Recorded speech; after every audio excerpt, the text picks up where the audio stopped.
The Nana Churcher Show.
Shall we all have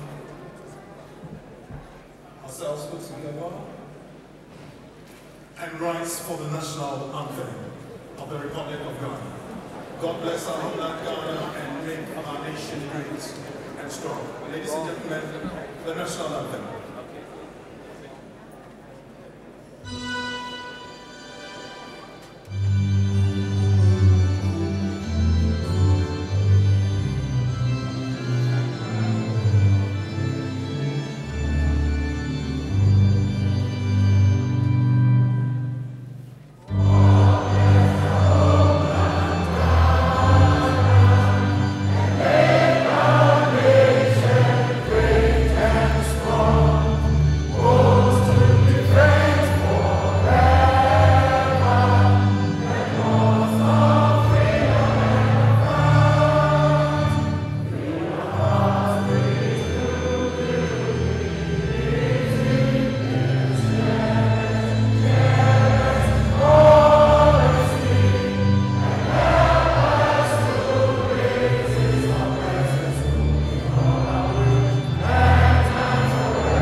Your Excellency,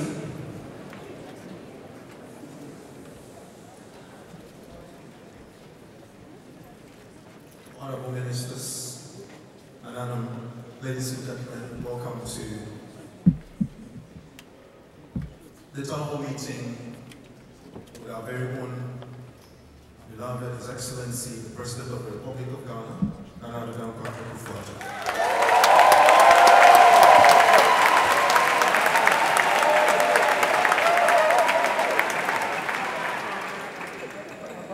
My name is and together with my brother Bianca, we're going to coordinate the program. Having said our opening prayer, we want to invite our father here in the UK, His Excellency the High Commissioner to the UK and Ireland, Papa Akufo-Addo, to give us the welcome remarks.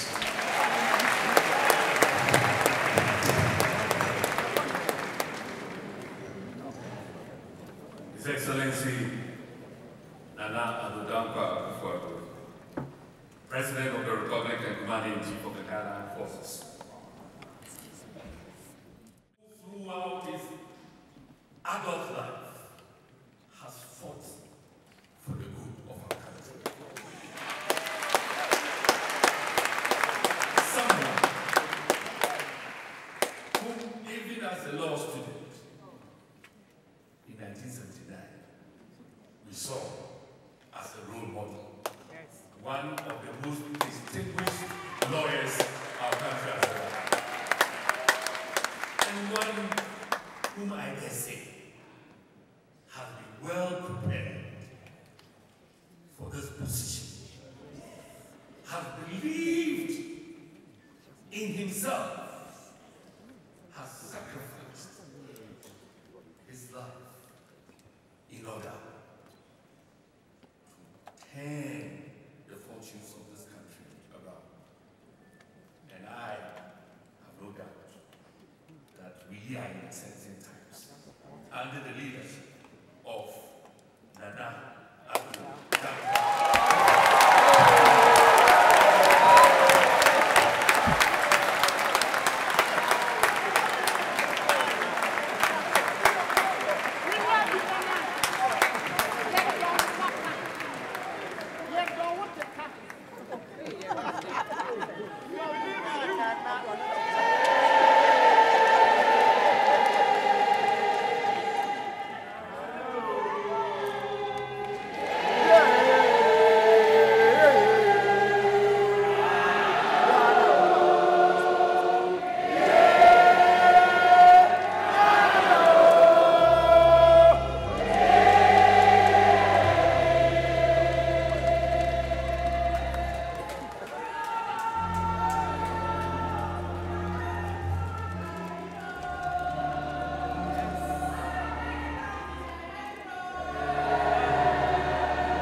Foreign Minister, Finance Minister,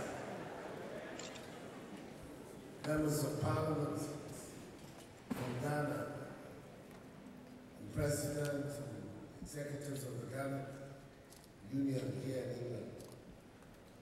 The English weather has fooled me again. I didn't trust the weather, so I didn't bring my Friday wear. The Friday wear has become my normal wear in Ghana. I didn't bring it, and then I come and the weather is for my Friday wear. Anyway, yeah. But really, it's great to be here again, and I'm really, really happy to be amongst you here. As you know, every time I come to London, I try to meet with you so that we can continue this conversation and dialogue on how we get our country going. But this time I've come, there's no different by meeting you here in a new capacity. Yes! Yes! Yes! We need it! By the grace of the Almighty, the generosity of the Ghanaian people, I've come now as President of the World.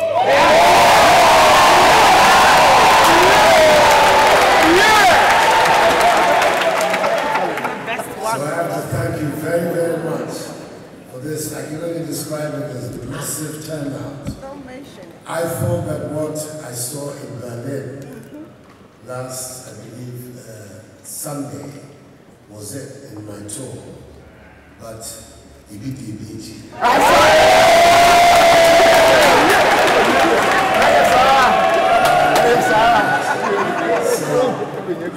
And that only reinforces the message that I commissioners did. Please take this homecoming summit in Accra seriously and participate as much as you can. We want out of it to have got some kind of roadmap as to how the community in Ghana and you can engage fruitfully for our mutual benefit.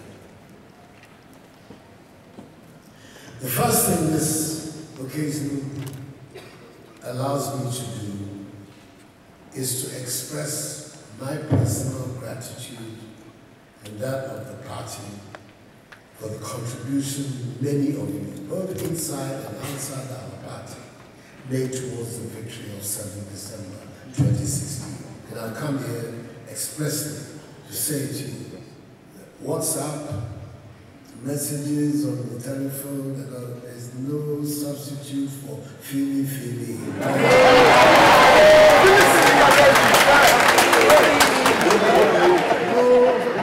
So I've come here to say a very, very big thank you for your contribution to our victory of 7 December 2016.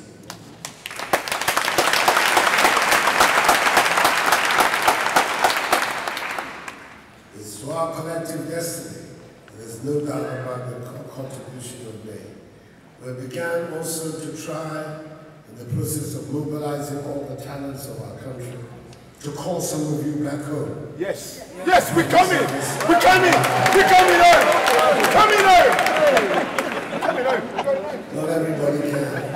But some can, and some are already there. More will come as things unfold.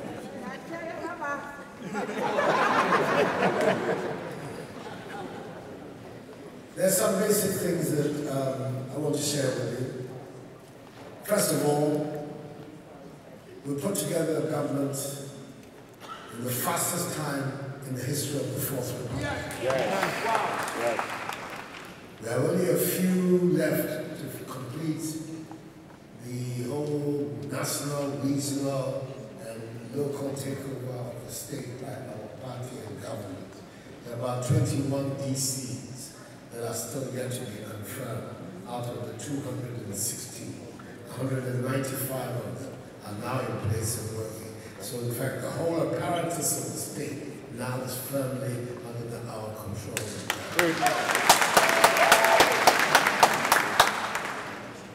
The other important development that has taken place is the budget that was passed in March.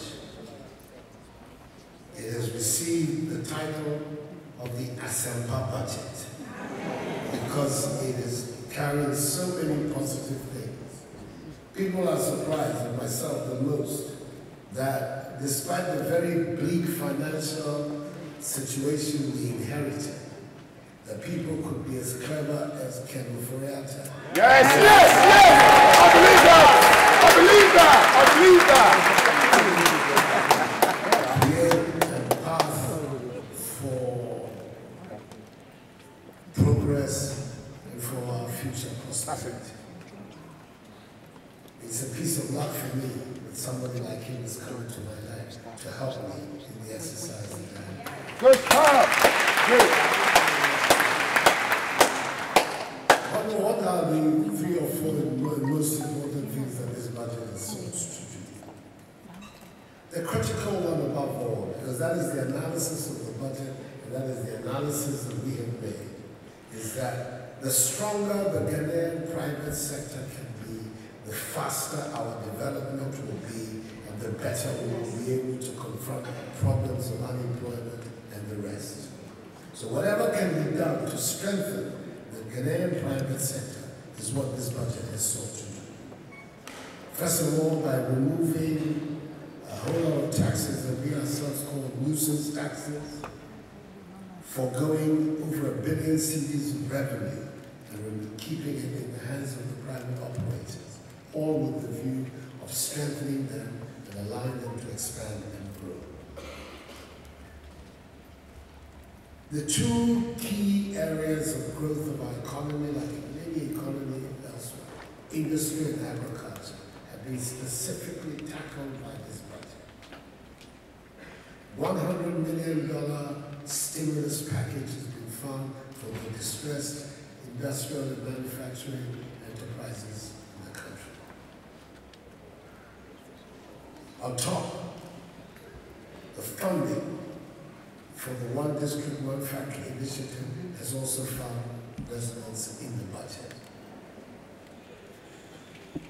Efforts are being made to reform both our tax system and the collection of due revenue at our ports.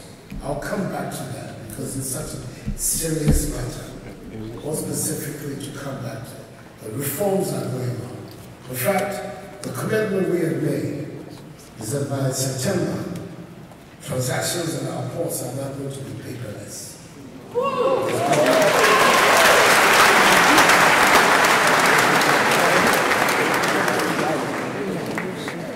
That all be electronic, and therefore cut down the room for manipulation and for corruption.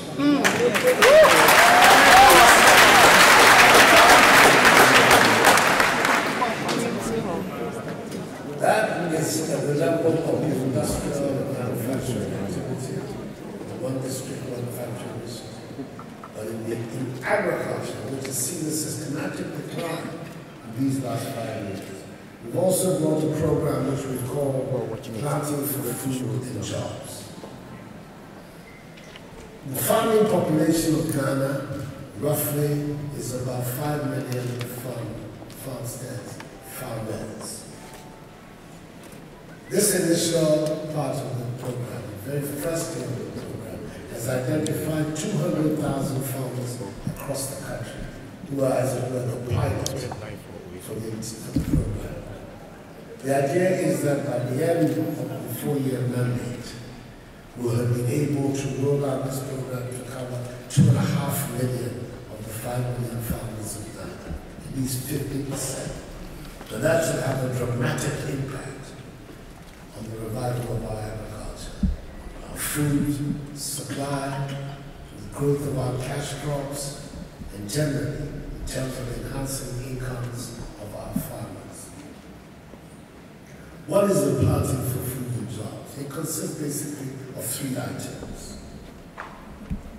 We're putting to these 200,000 farmers inputs, 3 kinds of inputs. 1, improved seedlings. We're talking about identifying maize, cassava, sorghum, soya. These are the principal objects of the Planting for Food and Jobs. Improved seedlings.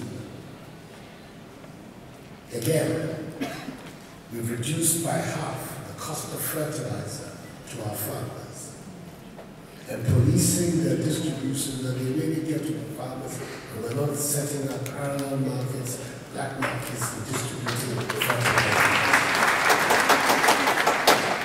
But most important is that for the first time in 5 years, the Ministry of Agriculture is able now to deploy extension officers in the field. It's an unbelievable fact, but it is true. The last 5 years, not a single graduate of the colleges of agriculture in Ghana has been employed in the public sector. So all of these people who have knowledge and skills that can help our farmers, apart from the handful who were able to find work in the private sector, are sitting at home wasting away. We have this year's budget employed 1,200 of them and sent them into the field.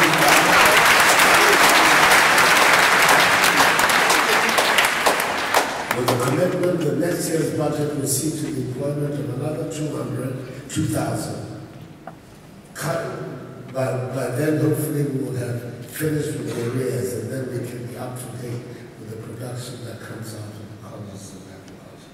It is so critical in having these young men and women be able to assist our farmers in improved and more modern methods of agriculture. It is very important to our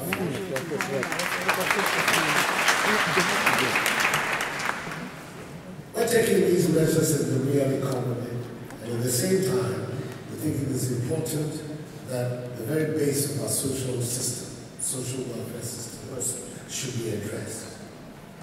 I have for the last 5-6 years made a commitment that the Almighty was to favor me. I was going to ensure the senior high school education in our country, in the public sector, was free for parents and children.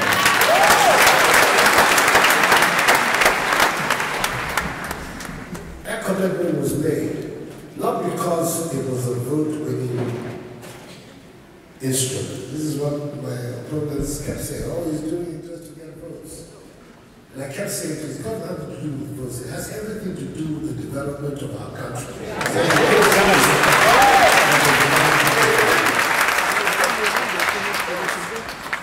By the grace of God and the wizardry of these men who made our budget, in September this year, the free SHS policy. Everybody who gains admission to public sector senior high schools are going to go without having to pay for fees. So all of these parents who were burdened by fees and had, in many cases, to pull their children out of school, send them to work, to maintain their family, can now feel some relief, send their children to school, and we all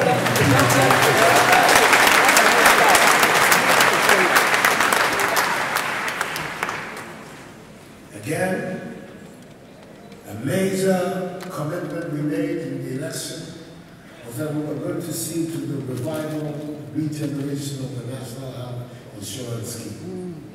The National Health Insurance Scheme was the great legacy Akufo left us. It made it possible for even the poorest in our society to have access to minimum, decent, quality health care without having to pay for it.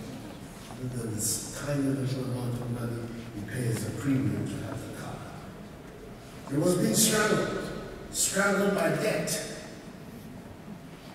The service providers were not being careful. Bills and arrears were mounting and mounting, and they were then beginning to insist that they'll have to go back to the cash and carry system. None of us want to go back to the cash and carry system. We want the National Health Insurance Scheme to work.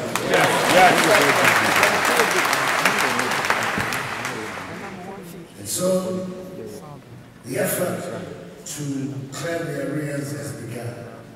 The minister has made a commitment. By the end of this year, he will have liquidated all the arrears he came to me, so that the health service can now become more functional, more vibrant, and more diverse.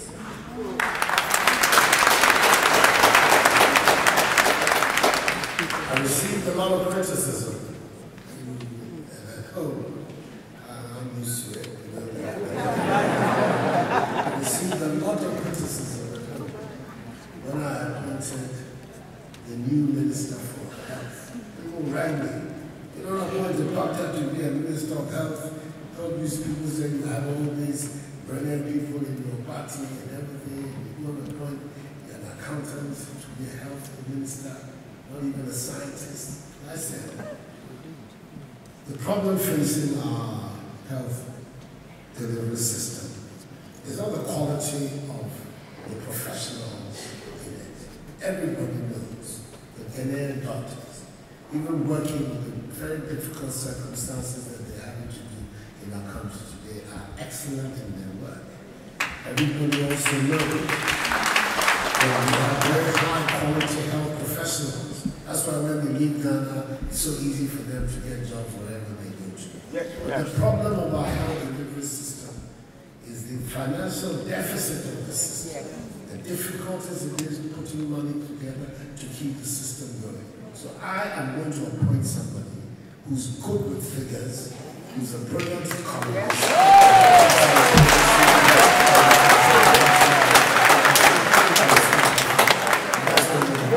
And I'm so happy that I wasn't buffeted by these criticisms and that Akufo-Addo is on seat.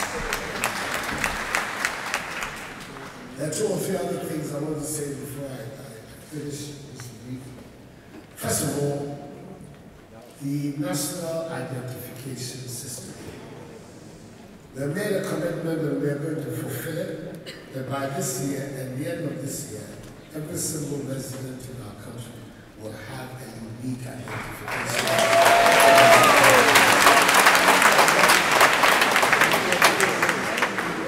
It's so important for so many, all the reasons that you know, the reason why we must have such a card issue.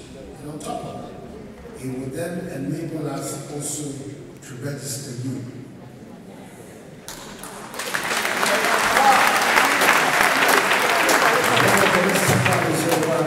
Will then also register the Ghanaian diaspora. That obviously will facilitate a very important concern of yours, local.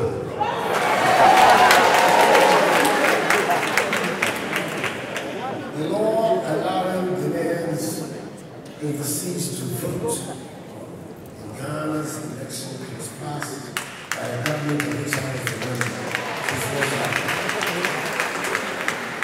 Unfortunately, those charged with the management of our electoral system, and they're an independent body of people, as they should be. We don't want politicians, presidents, and ministers being responsible for our electoral system. So the Constitution, in its wisdom, has given authority to a group they call the Electoral Commission, who have absolute independence to manage our electoral system. I agree with the reasoning of the Constitution. But it does therefore mean that in these matters, the implementation of electoral laws and regulations, we are at their mercy. So Dr. Afarajan told us when we passed the law that he was not yet ready to be able to implement it. Once he said that, everybody put their hand behind their back and said, yo, yes sir, go ahead. His successor has come, and initially she made the same statement. I'm engaged. I'm saying I cannot understand why Senegalese and Malians and Guineans and Togolese can vote in elections outside and Ghanaians can vote. No way! No way!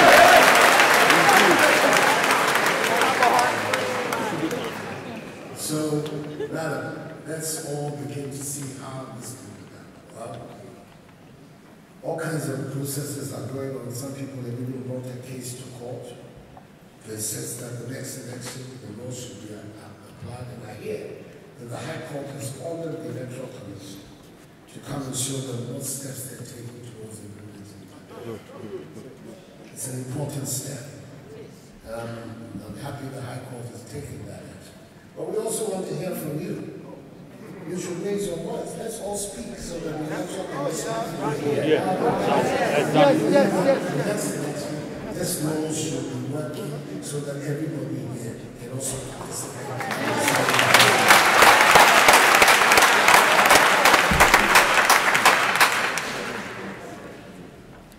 So that process has begun, the registration.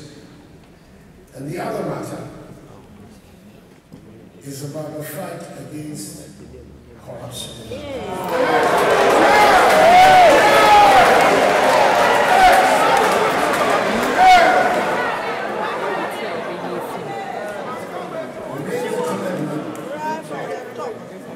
We made the commitment that we will establish the Office of Special Prosecutor. We have a mandate to investigate and prosecute acts of corruption in the public sector.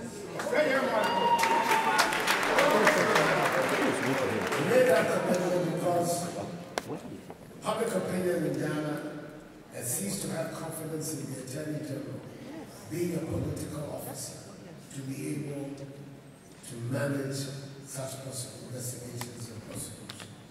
So we committed ourselves to establish an Office of Special Prosecutor, an office that will be independent of the executive, who's a prosecutor and will have security of tenure. The office is going to be established by Act of Parliament, and it will have the remit to investigate and prosecute acts of corruption. This meeting of Parliament is begun. God willing, will see the law passed in this meeting. And in 3 months, latest 6 months, the office itself will be up and running.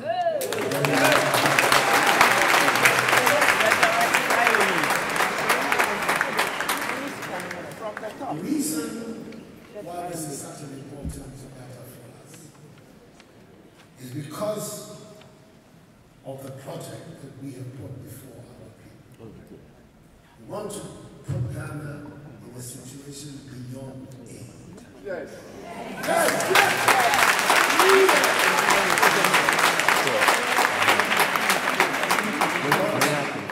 To be able to mobilize Ghana's own resources and the problems of its development. We are not a poor country. The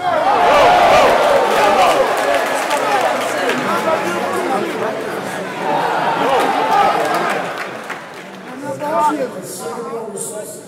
27 million people, hard-working people, in a land which is blessed with a lot that nature has given.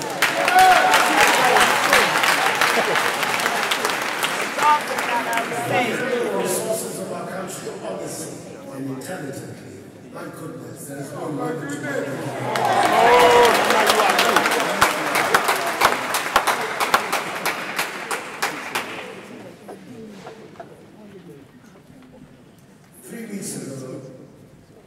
Law enforcement agencies cracked a syndicate that was operating in the harbor of Tema. 19 customs officials in league with representatives of 3 clearing agencies, freight forward agencies, were responsible, allegedly. I say allegedly because they have not been brought before court yet. This is the allegation that has been made. And 1.2 billion cedis been diverted over a limited period of time. If you look at the whole structure of the ports of our country, that a handful of them can be responsible for this level of loss. Put it all together, and you can imagine the leakages and the secrets that there are out of our society. In the budget expenditure for 2016,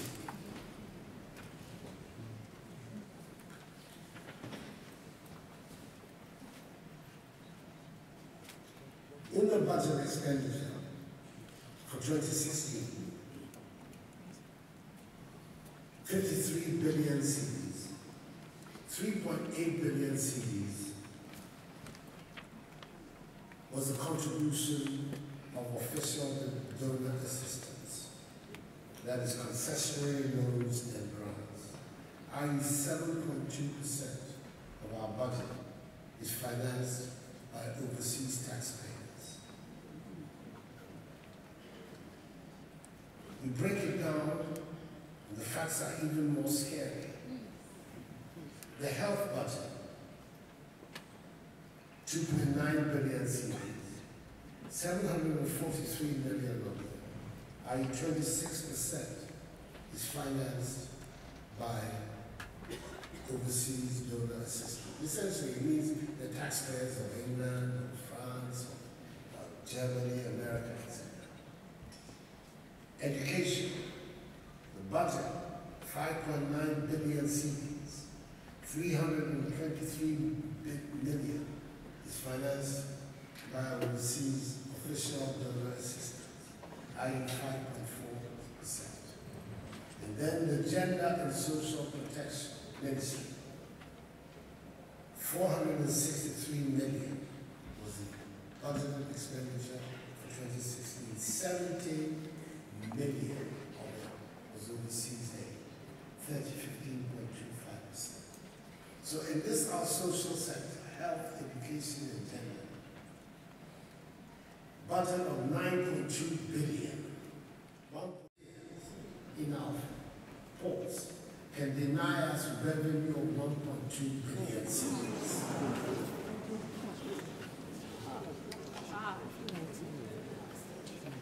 So the fight against corruption is about ourselves. It is not so a big theoretical thing in the air. They are derailing our capacity to control our own development. And to be able to do so with our heads high and not with our hands up, begging people to come.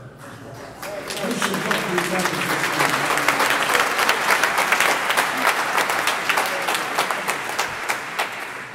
We appreciate the contributions and the support that our friends across the world have made to our country and to its development.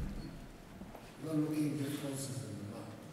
But we should be capable of financing our own development. Yes. So that whatever anybody else wants to come and give us is like a bonus.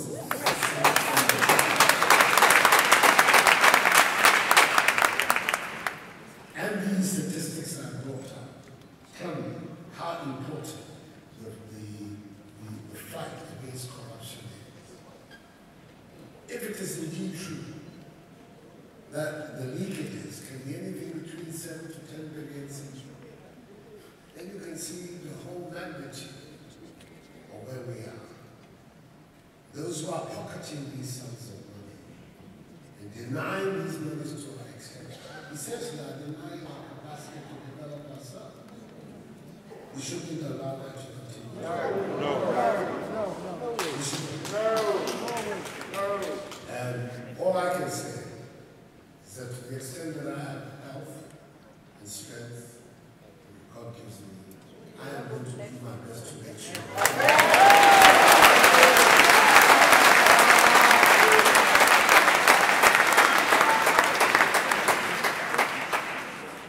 So, that's where we are. I know there are a lot of things that you want to find out. I'm happy that people here could help answer some of the issues. I've traveled with people I want to introduce you to. My deputy, when I was foreign minister, is the 4th-term member of Parliament for Ghana, Soju. She's now the foreign minister. I say everywhere. I've gone up, so she too is following me.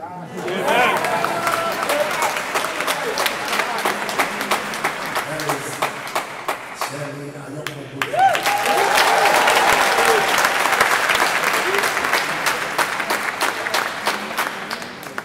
And already she's proving a formidable foreign minister for our country, giving a very good image of herself. And then the author of the Asempa budget, Akufo-Addo.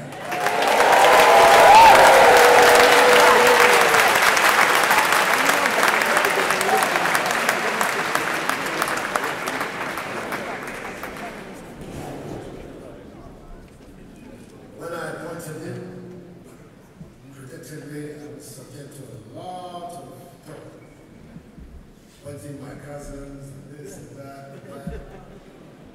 I said, well, I know he can do the job. Yes. And if he can do the job as my cousin, I should deny myself a service.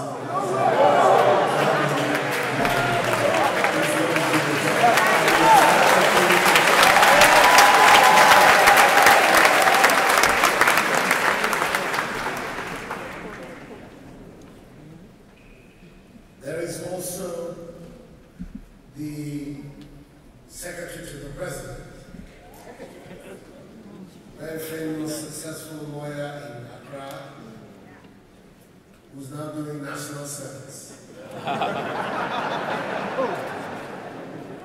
say to him all the time that all these fat fees that he gets as the lawyer, from the time he goes for it, he has to come and help the country.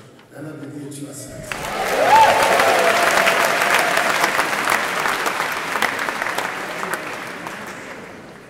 Then my political assistant of the last 10 years, the founder of TESCOM, the first president, the founding president of TESCOM. All of you in the NPP, you know about TESCOM, which is the organization and the universities across the country. He's now Deputy Chief of Staff, Francis Asensio.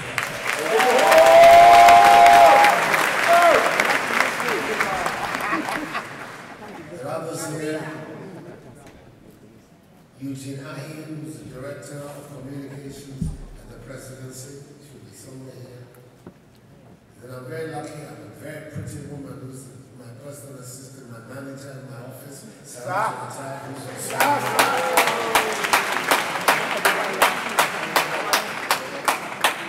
So these are the people who have been traveling around the world to be helping me so much. There's somebody here who's not part of our entourage, who's here on his own, but is an important personality in Ghana. He's a member of the Council of State, and I should introduce you before I sit down. You are Lee Okujani.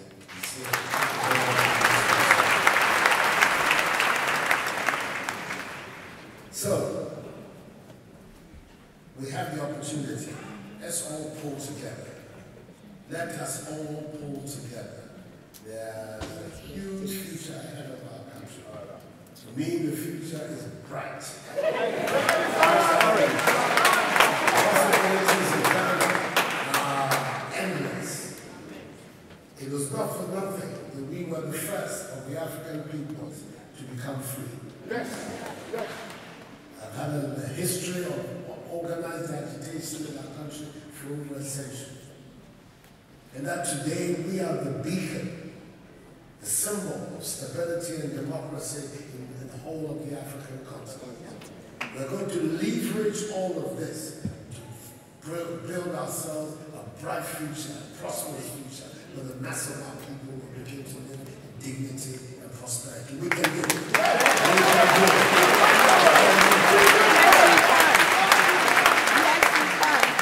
Thank you, and may God bless us.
at the Methodist Hall, where we spend the evening with the President, His Excellency Nana Akufo-Addo of Ghana. And I happen to have one of the most prominent people in the Ghanaian community, especially in Ghana. So would you like to tell our viewers who you are? Well, I am the presiding bishop of the Methodist Church Ghana. My title and name, the Most Reverend Titus Kofi-Addo Pratt. Wow. But you're Fifi Pratt. Fifi Pratt for your family. Me Fifi Pratt. Fifi Pratt. Yeah. Oh wow. So, and you read.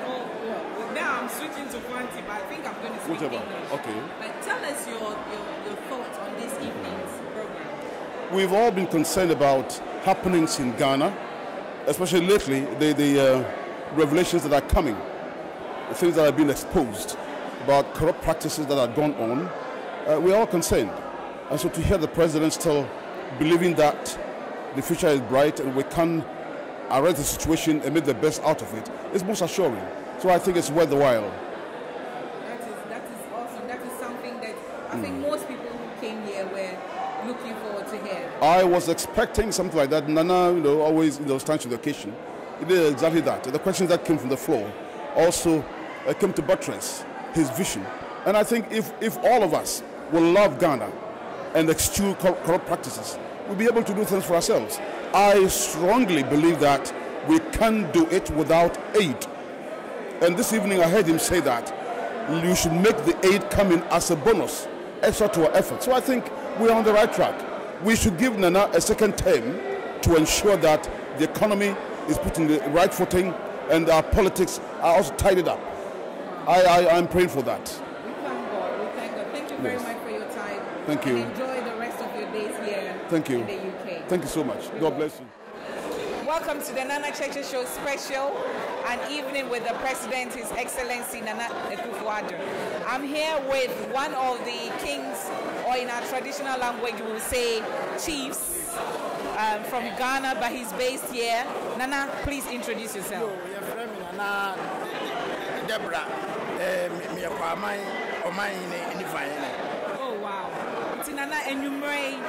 Again, I was CFE president. So what I'm saying is I'm asking Nana what he learned or, his thoughts onto this evening's program. I'm ready. The CFE was said Nana Dubai, Niama warrior, saying in Prussia, or Shay, say, what two was Obama Ghana, you know, over Domwa, and by a year, we are at the same Prussia. And I wouldn't say the area, say you could, but it was a what if you did a connection? Young and I was a Juma and be in your heart. There's an Anna, a boy, a Juma, if you are young Ukraine and you ever call Niakoboa, I'm a man, and ready a basse. And I said, you'll buy ya, be all ye piano, a young crash. 18 years old by say a baby, said the oil piano, so yet young.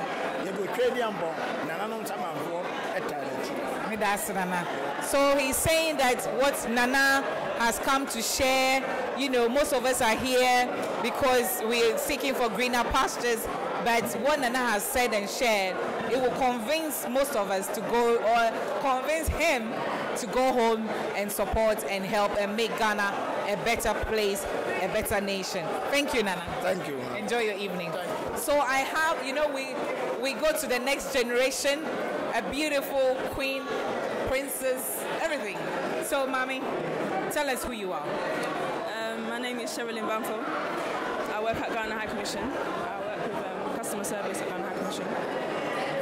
So we just came here to support and learn more about Ghana and how we can improve things. Mommy, are you shy? You're not supposed to be shy. I want you to look in the camera, speak loud, and tell us what you learned this evening. I think the main thing I learned is that we have to give back to Ghana. There are a lot of Ghanaians that are doing a lot of great things, so I think we just have to bring attention to those people. And all of us have to go back home and build and help build our country, help the people that aren't as advantaged as us. We have come here, we've learnt new skills, we need to take it back and teach people in Ghana how to improve their lifestyle.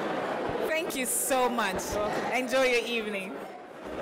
Right, so I happen to find another Ghanaian living in the diaspora here in the UK, and he's also going to share his thoughts on this evening's program. You're welcome. Many thanks. My name is George Bwachidankwa Echampo. Tonight's program has been so encouraging in the sense that the rollout of the policies and also the Asempa budget has reassured most Ghanaians. It's something that most Ghanaians have been yearning for so many years. And I should think it's a step in the right direction that under the leadership of Akufo-Addo, his policies is resonating well within the diaspora. I'm encouraged, and all I'm urging and also all I'm requesting the good Lord to do is to give him the wisdom and his team to deliver on his promises. We are so much reassured this evening, going home with hope and optimism. I think that's all I take from tonight's event. Many thanks, and have a good evening. Thank you so much. Right, so I always go and catch the beautiful ladies.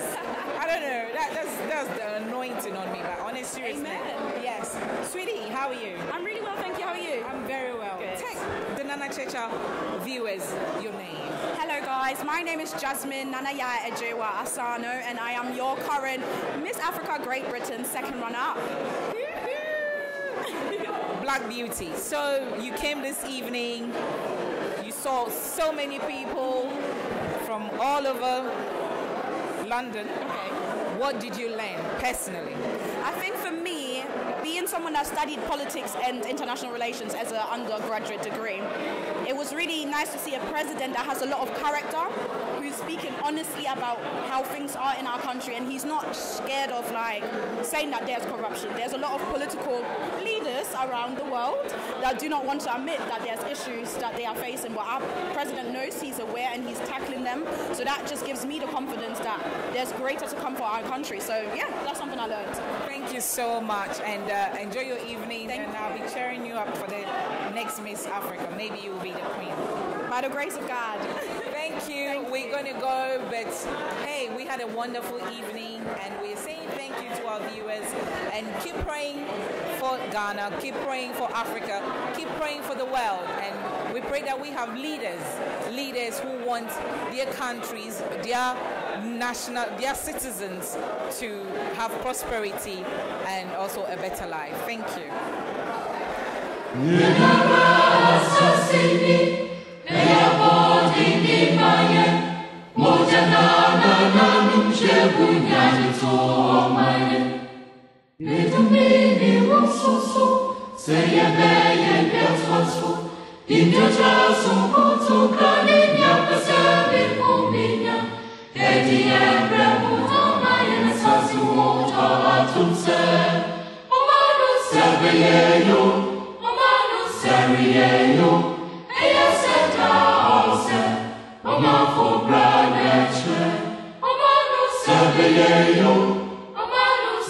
Yo,